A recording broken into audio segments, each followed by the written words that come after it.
Vocational ଓଡ଼ିଶାକୁ ଆପଣମାନଙ୍କୁ ବହୁତ ବହୁତ ସ୍ୱାଗତ। ଦେଖନ୍ତୁ ଆଜିର ଏହି ଡିଜିଟାଲ ଯୁଗରେ ସବୁଠାରୁ ମୂଲ୍ୟବାନ ଜିନିଷଟା କ'ଣ? ସେଇଟା ହେଉଛି ଡାଟା ବା ତଥ୍ୟ। କିନ୍ତୁ କଥା ହେଉଛି ଖାଲି ତଥ୍ୟ ଥିଲେ ତ ଚଳିବନି। ଯଦି ଏହାକୁ ଠିକ୍ ଭାବରେ ସଜାଡ଼ି ରଖା ନଯାଏ, ପରିଚାଳନା କରା ନଯାଏ, ତେବେ ସେଇଟା ଗୋଟେ ଅଳିଆ ଗଦା ଭଳି। ତେଣୁ ଆଜି ଆମେ ବୁଝିବାକୁ ଯାଉଛେ ଡେଟାବେସ୍ ମ୍ୟାନେଜମେଣ୍ଟ ସିଷ୍ଟମ ବା DBMS ବିଷୟରେ। ଆସନ୍ତୁ ଦେଖିବା ଏହାର ସେହି ମୁଖ୍ୟ ସୁବିଧାଗୁଡ଼ିକୁ କ'ଣ ଯାହା ଏ ତଥ୍ୟକୁ ପ୍ରକୃତରେ ଶକ୍ତିଶାଳୀ କରିଥାଏ। ଆସନ୍ତୁ ଗୋଟେ ସାଧାରଣ ସମସ୍ୟାରୁ କଥାଟା ଆରମ୍ଭ କରିବା। କଳ୍ପନା କରନ୍ତୁ ତ ଆପଣଙ୍କ ପାଖରେ ବହୁତ ତଥ୍ୟ ଅଛି, କିନ୍ତୁ ସବୁ ଏଣେତେଣେ ବିଛାଳି ହୋଇ ପଡ଼ିଛି। କିଛି ଫାଇଲ ଏକ୍ସେଲରେ, କିଛି ୱାର୍ଡରେ, ଆଉ କିଛି ହୁଏତ ହାତଲେଖା କାଗଜରେ। ଏମିତି ସ୍ଥିତିରେ କୌଣସି ନିର୍ଦ୍ଦିଷ୍ଟ ସୂଚନା ଖୋଜିବା କେତେ କଷ୍ଟକର ହେବ। ଏହା କେବଳ ଛୋଟ ବ୍ୟବସାୟ ନୁହେଁ, ବଡ଼ ବଡ଼ ସଂସ୍ଥା ପାଇଁ ବି ଏକ ପ୍ରକୃତ ଚ୍ୟାଲେଞ୍ଜ। ଆଉ ଏହି ଯେଉଁ ବିଶୃଙ୍ଖଳା କଥା ଆମେ କହୁଛେ, ଠିକ୍ ସେଇଠି DBMSର କାମ ଆରମ୍ଭ ହୁଏ। ଏହାକୁ ଏମିତି ବୁଝନ୍ତୁ ଯେମିତି ଗୋଟେ ଅସଜଡ଼ା ଘରକୁ ସଜାଡ଼ିବା କଥା। DBMS ସେହି ଅସଜଡ଼ା ତଥ୍ୟର ଗଦାକୁ ଏକ ସୁନ୍ଦର, ସୁସଂଗଠିତ ଡିଜିଟାଲ ଲାଇବ୍ରେରୀରେ ପରିଣତ କରିଦିଏ, ଯେଉଁଠି ଆପଣ ଯାହା ଖୋଜିବେ ତାହା ଆପଣଙ୍କୁ ମୁହୂର୍ତ୍ତକରେ ମିଳିଯିବ। ତେବେ ଏତେ ସବୁ ଯେତେବେଳେ ଆମେ କହୁଛେ, ମନରେ ପ୍ରଶ୍ନ ଆସିବା ସ୍ୱାଭାବିକ ଯେ ଏହି DBMS ଜିନିଷଟା ପ୍ରକୃତରେ କ'ଣ? ଏହା କେମିତି କାମ କରେ? ଆସନ୍ତୁ ଏହାର ମୂଳଦୁଆକୁ ଟିକେ ଭଲ ଭାବରେ ବୁଝିବା।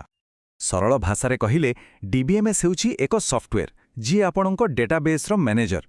ଏହା କେବଳ ତଥ୍ୟକୁ ସାଇତି ରଖେ ନାହିଁ, ବରଂ ଏହା ଡେଟାକୁ ତିଆରି କରିବା, ସେଥିରେ କିଛି ପରିବର୍ତ୍ତନ କରିବା ଏବଂ ଦରକାର ବେଳେ ତାକୁ ଖୋଜି ବାହାର କରିବାରେ ସାହାଯ୍ୟ କରେ।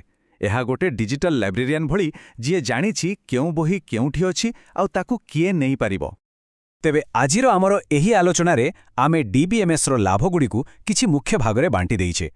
ଆମେ ଆଗକୁ ବୁଝିବା ଏହା କିପରି ତଥ୍ୟକୁ ସୁନ୍ଦର ଭାବରେ ସଂଗଠିତ କରେ, ତାପରେ ଦେଖିବା ତଥ୍ୟର ସଠିକତା ଓ ସ୍ଥିରତା କିପରି ବଜାୟ ରଖେ, ଆଉ ଶେଷରେ ଜାଣିବା ଏହା କିପରି ତଥ୍ୟକୁ ସୁରକ୍ଷିତ ରଖେ ଓ ଅନ୍ୟମାନଙ୍କ ସହ ସେୟାର କରିବାରେ ସାହାଯ୍ୟ କରେ। ତେବେ ଚାଲନ୍ତୁ ଆମର ପ୍ରଥମ ପଏଣ୍ଟକୁ। DBMSର ସବୁଠୁ ବଡ଼ ଏବଂ ପ୍ରଥମ ଲାଭ ହେଉଛି ସଂଗଠନ ଏବଂ ଦକ୍ଷତା।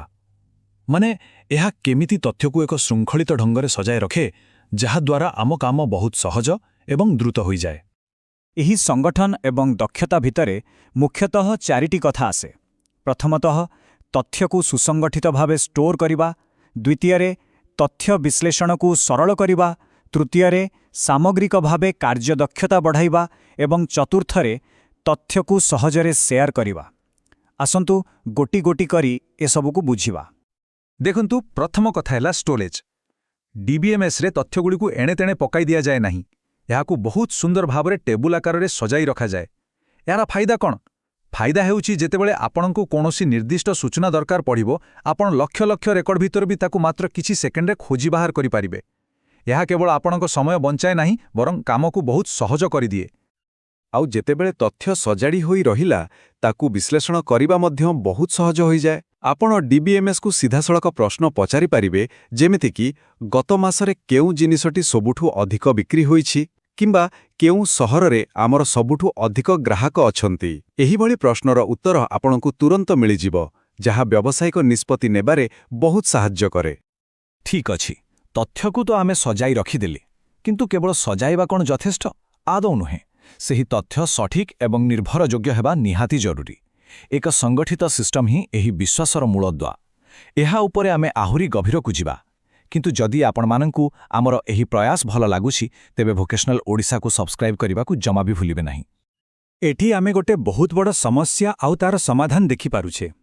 ସମସ୍ୟାଟି ହେଉଛି ଡାଟା ରିଡଣ୍ଡାନ୍ସି। ଏହାର ଅର୍ଥ ହେଲା ଗୋଟିଏ ହିଁ ତଥ୍ୟକୁ ବାରମ୍ବାର ଅଲଗା ଅଲଗା ଜାଗାରେ ଲେଖିବା। ଏହାଦ୍ୱାରା ବହୁତ ଦ୍ୱନ୍ଦ୍ୱ ସୃଷ୍ଟି ହୁଏ।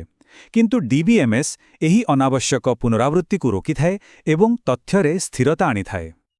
ଆଚ୍ଛା, ଏହା କେମିତି ସମ୍ଭବ ହୁଏ? DBMSରେ ବିଭିନ୍ନ ଟେବୁଲଗୁଡ଼ିକୁ ପରସ୍ପର ସହିତ ସମ୍ପର୍କିତ କରାଯାଏ। ଉଦାହରଣ ସ୍ୱରୂପ, ଜଣେ ଗ୍ରାହକଙ୍କ ନାଁ ଆଉ ଠିକଣା କେବଳ ଗୋଟିଏ ଜାଗାରେ ଲେଖାହେବ। ଯଦି ସେହି ଗ୍ରାହକ ନିଜ ଠିକଣା ବଦଳାନ୍ତି, ତେବେ ଆପଣଙ୍କୁ କେବଳ ସେହି ଗୋଟିଏ ସ୍ଥାନରେ ତାକୁ ଅପଡେଟ୍ କରିବାକୁ ପଡ଼ିବ। ଏହାପରେ ତାଙ୍କ ସହ ଜଡ଼ିତ ସମସ୍ତ ବିଲ୍, ଅର୍ଡର ଏବଂ ରିପୋର୍ଟରେ ତାହା ଆପେ ଆପେ ବଦଳିଯିବ। କୌଣସି ଦ୍ୱନ୍ଦ୍ୱର ସମ୍ଭାବନା ହିଁ ରହିବ ନାହିଁ। ଆଉ ଏହାର ଫଳାଫଳ ବହୁତ ସ୍ପଷ୍ଟ। ଯେତେବେଳେ ରିଡଣ୍ଡାନ୍ସି କମିଯାଏ, ତଥ୍ୟରେ ଥିବା ଅସଙ୍ଗତି ବି କମିଯାଏ। ଏହାର ସିଧା ପ୍ରଭାବ ପଡ଼େ ତଥ୍ୟର ସଠିକତା ଏବଂ ବୈଧତା ଉପରେ। ଫଳରେ ଆମେ ଯେଉଁ ତଥ୍ୟ ବ୍ୟବହାର କରୁଛୁ ତାହା ଉପରେ ଆମର ଭରସା ବଢ଼ିଯାଏ ଏବଂ ଭୁଲ ହେବାର ସମ୍ଭାବନା ବହୁତ କମିଯାଏ। ଏହାଛଡ଼ା ଆମେ ଡେଟା ଏଣ୍ଟ୍ରି କରିବା ସମୟରେ ହିଁ କିଛି ନିୟମ ଲଗାଇ ପାରିବା। ଯେମିତିକି ଗୋଟେ ଫୋନ୍ ନମ୍ବର ଫିଲ୍ଡରେ କେହି ଯେମିତି ଅକ୍ଷର ଟାଇପ୍ କରିପାରିବେ ନାହିଁ, ସେଠାରେ କେବଳ ସଂଖ୍ୟା ହିଁ ରହିବ। ଏହାକୁ କୁହାଯାଏ ଭ୍ୟାଲିଡେସନ୍ ରୁଲ୍। ଏହା ଆରମ୍ଭରୁ ହିଁ ଭୁଲ ତଥ୍ୟକୁ ସିଷ୍ଟମ୍ ଭିତରକୁ ଆସିବାକୁ ଦିଏ ନାହିଁ, ଯାହା ଡାଟାର ଗୁଣବତ୍ତା ବଜାୟ ରଖେ। ଆଉ ଆମ ଆଲୋଚନାର ଶେଷ କିନ୍ତୁ ସବୁଠାରୁ ଗୁରୁତ୍ୱପୂର୍ଣ୍ଣ ଭାଗ ହେଉଛି ସୁରକ୍ଷା ଏବଂ ସେୟାରିଂ। କାରଣ ତଥ୍ୟ ଯେତିକି ମୂଲ୍ୟବାନ ତାକୁ ସୁରକ୍ଷିତ ରଖିବା ସେତିକି ହିଁ ଜରୁରୀ। ତା ସହିତ ଠିକ୍ ଲୋକଙ୍କ ପାଖରେ ଠିକ୍ ସମୟରେ ତାକୁ ପହଞ୍ଚାଇବା ମଧ୍ୟ ଆବଶ୍ୟକ। ଆସନ୍ତୁ ଦେଖିବା ଡିବିଏମ୍ଏସ୍ ଏହି ଦୁଇଟି କାମ କିପରି ସମ୍ଭାଳେ। ଡିବିଏମ୍ଏସ୍ରେ ସୁରକ୍ଷା ପାଇଁ ବହୁସ୍ତରୀୟ ବ୍ୟବସ୍ଥା ଥାଏ। ପ୍ରଥମ ସ୍ତର ହେଉଛି ପ୍ରବେଶ ନିୟନ୍ତ୍ରଣ, ଅର୍ଥାତ୍ ପାସୱାର୍ଡ ମାଧ୍ୟମରେ ସୁନିଶ୍ଚିତ କରାଯାଏ ଯେ କେବଳ ଅନୁମୋଦିତ ବ୍ୟକ୍ତି ହିଁ ସିଷ୍ଟମ୍ ଭିତରକୁ ଯାଇପାରିବେ। କାହାକୁ କେତେ ଅଧିକାର ଦିଆଯିବ ତାହା ମଧ୍ୟ ସ୍ଥିର କରାଯାଇପାରେ। ଆଉ ଦ୍ୱିତୀୟ ସ୍ତରଟି ଆହୁରି ଶକ୍ତିଶାଳୀ। ଏହାକୁ କୁହାଯାଏ ଡାଟା ଏନକ୍ରିପ୍ସନ୍। ଏଥିରେ ତଥ୍ୟକୁ ଏକ ଗୁପ୍ତ କୋଡ୍ ଭାଷାରେ ବଦଳାଇ ଦିଆଯାଏ। ତେଣୁ ଯଦି କେହି କୌଣସି ମତେ ସିଷ୍ଟମ୍ ଭିତରକୁ ପଶିବାରେ ସଫଳ ହୋଇଯାଏ, ତଥାପି ସେ ସେହି ତଥ୍ୟକୁ ପଢ଼ିପାରିବ ନାହିଁ କି ବୁଝିପାରିବ ନାହିଁ। ତା ପାଇଁ ତାହା ଅର୍ଥହୀନ ହୋଇ ରହିବ। ଏବେ ଆସିବା ସେୟାରିଂ କଥାକୁ। ଡିବିଏମ୍ଏସ୍ ତଥ୍ୟକୁ ସୁରକ୍ଷିତ ରଖିବା ସହିତ ଏହାକୁ ସହଜରେ ସେୟାର କରିବାରେ ମଧ୍ୟ ସାହାଯ୍ୟ କରେ। ଏକ କେନ୍ଦ୍ରୀୟ ଡାଟାବେସ୍ ରହିବା ଦ୍ୱାରା ଗୋଟିଏ ସଂସ୍ଥାର ବିଭିନ୍ନ ବିଭାଗ କିମ୍ବା ବିଭିନ୍ନ ଆପ୍ଲିକେସନ୍ ସେହି ଗୋଟିଏ ହିଁ ଅପଡେଟେଡ୍ ତଥ୍ୟକୁ ବ୍ୟବହାର କରିପାରନ୍ତି। ଏହାଦ୍ୱାରା ସମସ୍ତେ ସମାନ ଏବଂ ସଠିକ୍ ସୂଚନା ଉପରେ କାମ କରନ୍ତି, ଯାହା ଦ୍ୱନ୍ଦ୍ୱକୁ ଦୂର କରେ। ତେଣୁ ଯଦି ଆମେ ସବୁକିଛିକୁ ସଂକ୍ଷେପରେ ଦେଖିବା, ଡିବିଏମ୍ଏସ୍ କେବଳ ତଥ୍ୟ ରଖିବା ପାଇଁ ଏକ ଡବା ନୁହେଁ। ଏହା ତଥ୍ୟର ସୁରକ୍ଷା, ତାର ସଠିକତା ଏବଂ ତାର ପରିଚାଳନାକୁ ବହୁତ ସହଜ ଏବଂ ସୁବିଧାଜନକ କରିଦିଏ। ଏହା ଏକ ସମ୍ପୂର୍ଣ୍ଣ ସମାଧାନ। ଏହା ଆମ ପାଇଁ ଏକ ଶେଷ ଚିନ୍ତା ଛାଡ଼ିଯାଉଛି। ଆମେ ହୁଏତ ଏହାକୁ ସିଧାସଳଖ ଦେଖିପାରୁନା, କିନ୍ତୁ ଡିବିଏମ୍ଏସ୍ ଟେକ୍ନୋଲୋଜି ଆମ ଚାରିପାଖେ ଅଛି। ଆମେ ଯେଉଁ ଅନଲାଇନ୍ ସପିଂ କରୁଛେ, ବ୍ୟାଙ୍କିଂ ଆପ୍ ବ୍ୟବହାର କରୁଛେ କିମ୍ବା ସୋସିଆଲ ମିଡିଆରେ ସ୍କ୍ରୋଲ୍ କରୁଛେ, ଏ ସବୁ କିଛି ପଛରେ ଡିବିଏମ୍ଏସ୍ ହିଁ କାମ କରୁଛି ଆମ ଅନୁଭୂତିକୁ ସହଜ ଏବଂ ସୁରକ୍ଷିତ କରିବା ପାଇଁ। ଭୋକେସନାଲ ଓଡ଼ିଶା ସହିତ ଯୋଡ଼ି ହୋଇଥିବାରୁ ଆପଣମାନଙ୍କୁ ବହୁତ ବହୁତ ଧନ୍ୟବାଦ।